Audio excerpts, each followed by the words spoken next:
네, 안녕하세요. 우리가 위스키를 마실 때, 뭐, 어느 오크통에 숙성됐는지 이런 거 좀 주로 많이 따지잖아요. 네. 물론, 그 몇 년 숙성, 이런 것도 많이 따지죠.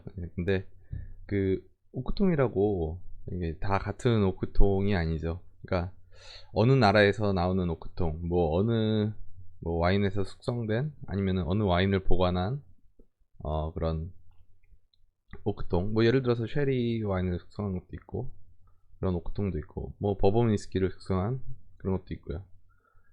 근데 이제 단순하게 어떤 와인이나 뭐 그 전에 그런 걸 숙성했다는 것보다 그 자체 있죠, 오크통 자체, 그런 것들에 대해서 혹시 달라지지 않을까, 그래서 그거랑 이제 관련된 논문을 좀 가져왔고요.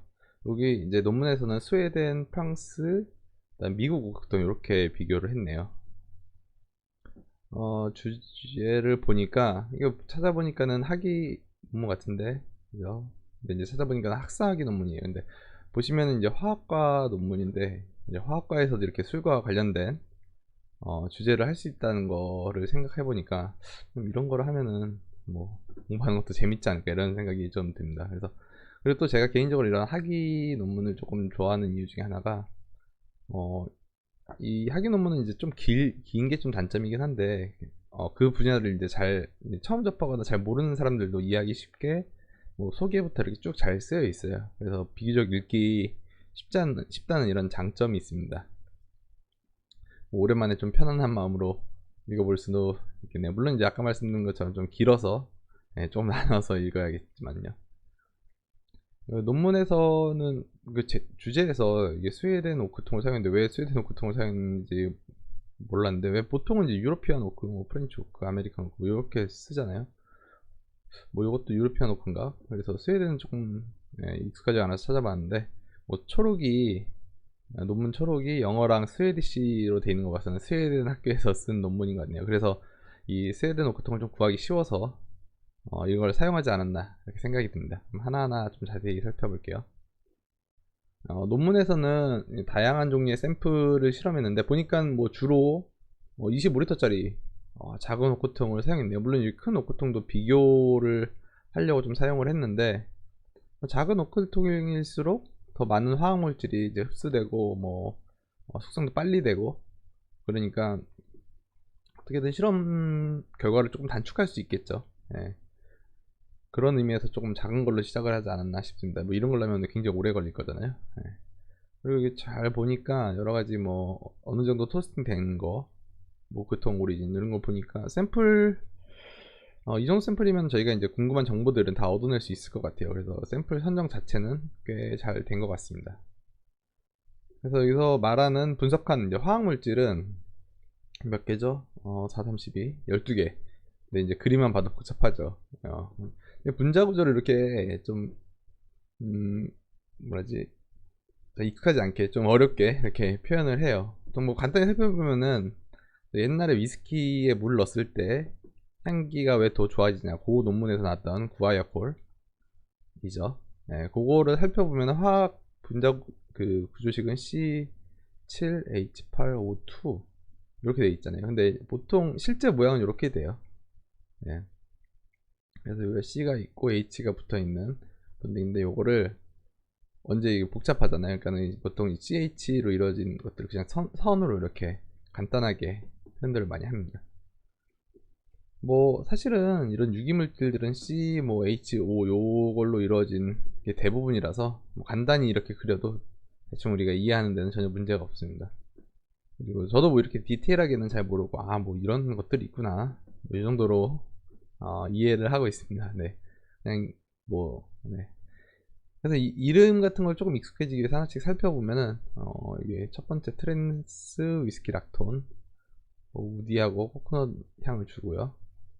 이거 어떻게 읽어야 되는지 모르겠는데, 시스 위스키 락톤, 강한 스파이시니스랑 코코넛 이런 것들 주고, 시링 알데하이드, 스파이시니스, 우드 테이스트가 있고요.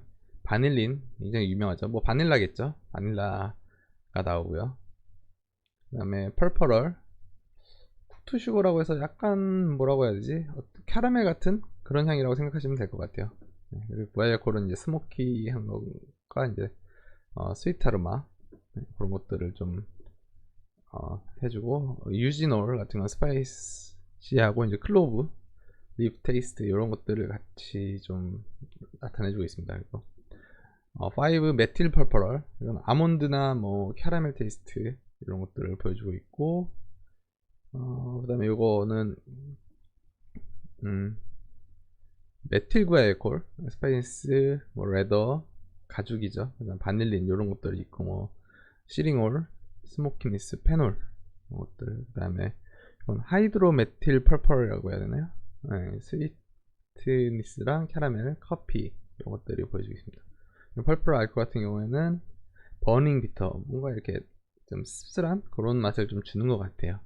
네, 이런 걸 다 뭐 외우다기보다 뭐 이런 것들이 있구나 이렇게 생각하시면은 좀 그게 나을 것 같아요. 네, 그냥 어디서 한번 들어봤다. 네, 이 정도 수준으로 알면 될 것 같습니다. 네, 그리고 이 측정 부분인데, 제가 측정을 어떻게 하느냐를 굉장히 좀 자세히 보거든요. 근데 그 이유는 이 실험 논문 자체의 객관성 때문인데, 뭘로 측정인지 알아야 이게 어느 정도 이제 의견 일치, 일종의 컨센서스가 좀 생기잖아요. 네, 그래서 측정 장비는 옛날에도 한번 말씀드린 적이 있는 것처럼 GCMS 요 방법이에요. 가스 크로마토그래피, 매스 스펙트로스코피.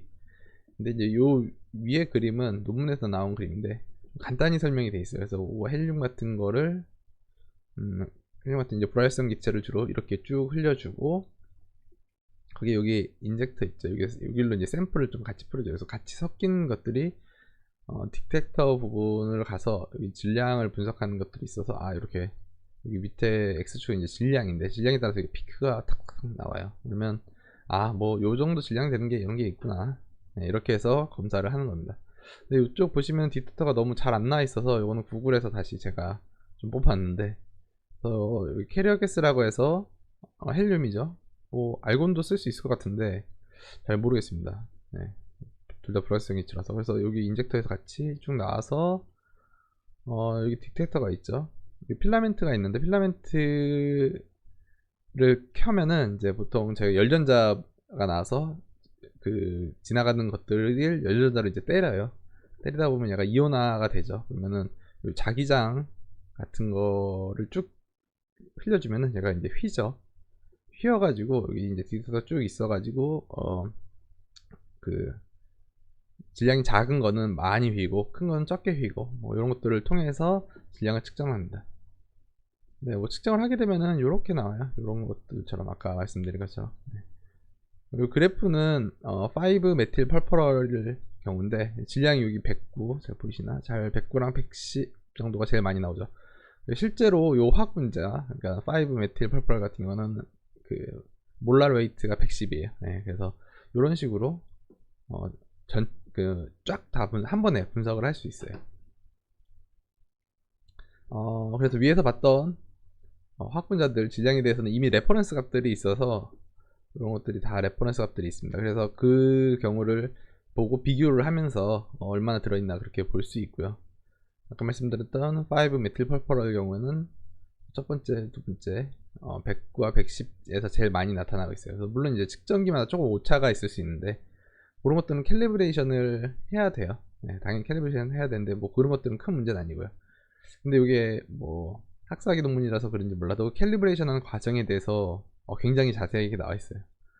뭐 당연히 측정이 중요하니까 그런 거라고 생각을 하고요. 결과를 보기 앞서서 이제 숙성을 하지 않는 위스키는 어떨까? 당연히 기본적으로 위스키 자체에서 나오겠죠. 뭐 어떤 위스키를 썼는지는 정확히 나와 있지는 않는데, 숙성을 하지 않는 거는 뭐 5 메틸 펄퍼럴 이게 제일 많죠. 그래서 아마 레퍼런스 그 측정을 이걸로 하지 않나 싶고요. 그래서 보시면은 뭐 이런 것들 펄퍼럴, 하이드로메틸 펄퍼럴, 스티링올 이런 것들이 좀 들어있네요. 그래서 기본적으로 뭐 구운 설탕향이나 뭐 캐러멜, 커피 뭐 이런 것들도 있고, 뭐 스모키, 페놀릭, 뭐 우디함 뭐 이런 것들이 같이 조금 기본적으로 위스키에 좀 들어 있습니다. 결과를 보시면 먼저 스웨덴 오크통에서 숙성한 위스키 화학물질인데, 양으로 치면은 뭐가 많을까요? 펄퍼럴, 시링알데하이드, 5 메틸 펄퍼럴, 5 하이드로 메틸 펄퍼럴 등이 많이 보이네요. 보시면은 뭐 차일드 이렇게 해서 완전히 새까맣게 한 거랑 뭐 하드 이렇게 좀 많이 구운 거랑 요 두 개는 크게 차이가 없네요. 네. 근데 미국 오크통 같은 경우에는 스웨딕시 오크통에서 없었던 이게 시스 요 발음 잘 모르겠네. 아까도 말했다시피 네. 시스 위스키 락톤 물질이 좀 많이 들어있네요. 숙성하기 전엔 라이트하게 숙성했을 경우에. 근데 시링 알데하이드 같은 경우에는 많이 구울수록 좀 시링 알데하이드 여기 있죠. 여기 좀 증가하는 게 좀 보이고요. 여기는 없는데 네, 그런 것들이 좀 변화가 보이네요. 프렌치 오크통 같은 경우에는 많이 구울수록 5메틸 펄펄얼, 펄펄 알코올, 펄펄 알코올, 5 하이드로메틸 펄펄얼 등이 많이 증가하는 것을 볼 수 있습니다. 네.